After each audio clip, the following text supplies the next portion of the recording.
মৰমৰ ছাত্ৰ-ছাত্ৰীসকল, আজিৰ ভিডিঅ'ত আমি আলোচনা কৰিম 30টা জিঅ'গ্ৰাফি কোৱেশ্চনৰ বিষয়ে আৰু এইবিলাক বহুতে ইম্পৰ্টেন্ট কোৱেশ্চন হয়। এটো আসাম ৰিলেটেড গভৰ্ণমেণ্ট এক্সামৰ কাৰণে বহুতে দৰকাৰী হয়। গতিকে তোমালোকে প্ৰথমৰ পৰা শেষলৈ চাই থাকিবা আৰু ভিডিঅ'টো পাৰিলে তোমালোকে নোটছ কৰি লৈ ল'বা। প্ৰথম কোৱেশ্চনটো আছিল কোনখন আন্তঃৰাষ্ট্ৰীয় সন্ধিয়ে জলাশয়ৰ সংৰক্ষণ আৰু বহনক্ষম ব্যৱহাৰৰ ওপৰত গুৰুত্ব আৰোপ কৰিছে? ইয়াত আমাৰ ৰাইট অপচনটো হ'ব খ ৰামছাৰ সন্ধি। ওকে, ইয়াতে আমাৰ চাৰিটা অপচন থাকিব। আমি চাৰিটা অপচনৰ যেটো শুদ্ধ অপচন হেতুহে আমি ৰাইট দি দিম, তোমালোকে নোটছ কৰি লৈ ল'বা। নেক্সট বছৰি কেতিয়া বিশ্ব জলবায়ু দিৱস পালন কৰা হয়? ইয়াতে ৰাইট অপচন হ'ল 2 ফেব্ৰুৱাৰী খ। ওকে, নেক্সট কোৱেশ্চনটো আছিল 2025 চনৰ জুন মাহলৈকে ভাৰতত কিমান ৰামছাৰ সাইট আছে? ইয়াতে আমাৰ ৰাইট অপচন হ'ল ঘ 91। ওকে, এটো 91। নেক্সট ভাৰতৰ কোনখন ৰাজ্যত সৰ্বাধিক ৰামছাৰ সাইট আছে? ভাৰতৰ কোনখন ঠাইত সৰ্বাধিক ৰামছাৰ সাইট আছে? ওকে, এটো আমাৰ ৰাইট অপচন হ'ল খ তামিলনাডুত সৰ্বাধিক ৰামছাৰ সাইট আছে। 5 নম্বৰ কোৱেশ্চনটো আছিল ভাৰতৰ আটাইতকৈ ডাঙৰ ৰামছাৰ সাইট কোনটো? ইয়াত আমাৰ ৰাইট অপচনটো হ'ল ঘ। ইয়াত আমাৰ ৰাইট অপচনটো ঘ। ওকে, সুন্দৰবন জলাশয়। নেক্সট ভাৰতৰ আটাইতকৈ সৰু ৰামছাৰ সাইট কোনটো? ইয়াত ৰাইট অপচন ক হ'ল ৰেণুকা জলাশয়। ৰেণুকা জলাশয় হ'ল ভাৰতৰ আটাইতকৈ সৰু ৰামছাৰ সাইট। তোমালোকৰ পৰীক্ষাত এইবিলাক কোৱেশ্চন সাধাৰণতে সোধা হয়, গতিকে তোমালোকে নোটছ কৰি লৈ ল'বা। ওকে, নেক্সট আছিল ভাৰতৰ কোন বছৰত ৰামছাৰ সন্ধিৰ স্বাক্ষৰকাৰী হৈছিল? এটো আমাৰ ৰাইট অপচন গ 1882 চনত। ভাৰতৰ কোনটো ৰামছাৰ সাইট ফুমদি অথবা ভাসমান দ্বীপৰ ভাৱে বিখ্যাত আছিল? এটো আমাৰ ৰাইট অপচন হ'ল খ লকটক হ্ৰদ। ভাৰতৰ কোনটো ৰামছাৰ সাইট পঞ্জাৱত অৱস্থিত আৰু জৈৱ বৈচিত্ৰ্যৰ ভাৱে জনাজাত? ইয়াত আমাৰ ৰাইট অপচনটো হ'ব ক, এটো হ'ব হৰিকে জলাশয়।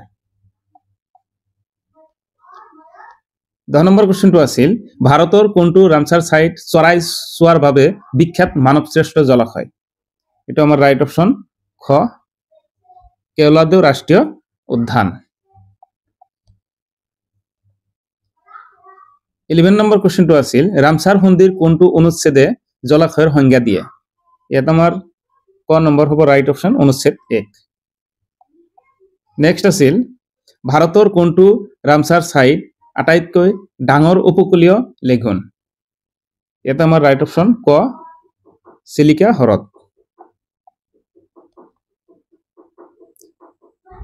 এটা আছিল ভাৰতৰ কোনটো ৰামছাৰ সাইটত অলিভ ৰিডলি সাগৰীয় কচ্ছপৰ আতিথ্যৰ বাবে জনাজাত?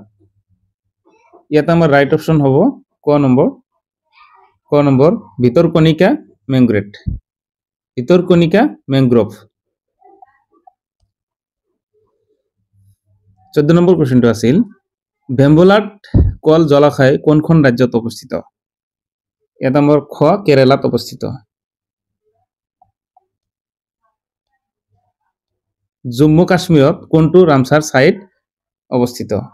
এটো তোমালোকে ৰাইট অপচনটো কি হ'ব এটো মোক এনসাৰত জনাই দিবা, কমেন্টত জনাই দিবা। ওকে, ভাৰতৰ কোনটো ৰামছাৰ স্থান হিমবাহৰ জলাশয়? এটো আমাৰ ৰাইট অপচন খ চান্দৰতাল জলাশয়। নেক্সট ভাৰতৰ কোনটো ৰামছাৰ স্থানক ভোজতাল বুলিও জনা যায়?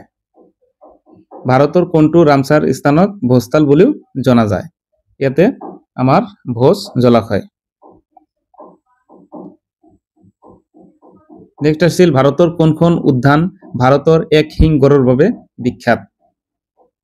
এটো আমাৰ ৰাইট অপচন ক ভাৰতৰ কাজিৰঙা ৰাষ্ট্ৰীয় উদ্যানক ভাৰতৰ এক শিং গড়ৰ বাবে বিখ্যাত বুলি জনা যায়।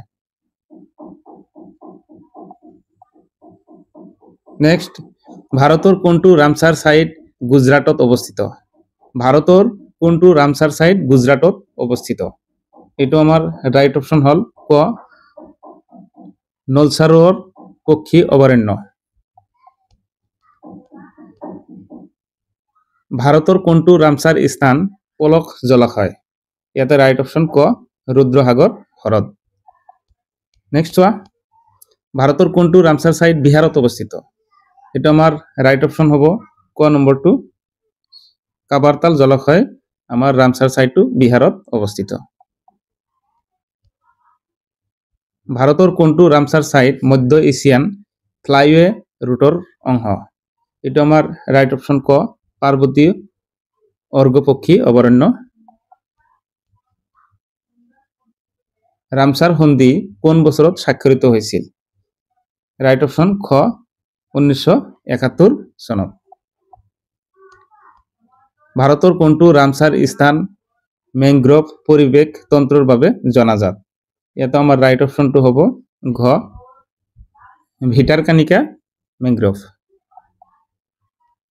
26 নম্বৰ কোশ্চেনটো 25 নম্বৰ কোশ্চেনটো ভাৰতৰ কোনটো ৰামসাৰ সাইট ৰাজস্থানত অৱস্থিত ভাৰতৰ কোনটো ৰামসাৰ সাইট ৰাজস্থানত অৱস্থিত এটা আমাৰ ৰাইট অপশন হ'ব ক সম্ভাৰ হ্ৰদ 26 নম্বৰটো তোমালোকৰ বাবে হোমৱৰ্ক কিবা 26 নম্বৰ কোশ্চেনটো কি আছিল 27 নম্বৰ কোশ্চেনটো আহিলো কোনটো ৰামসাৰ সাইট বিশ্বৰ একমাত্ৰ ভাসমান ৰাষ্ট্ৰীয় উদ্যান হিচাপে পৰিচিত কোনটো ৰামসাৰ সাইট বিশ্বৰ একমাত্ৰ ভাসমান ৰাষ্ট্ৰীয় উদ্যান হিচাপে পৰিচিত এটা আমাৰ ৰাইট অপশন খ কেবুল লামজাও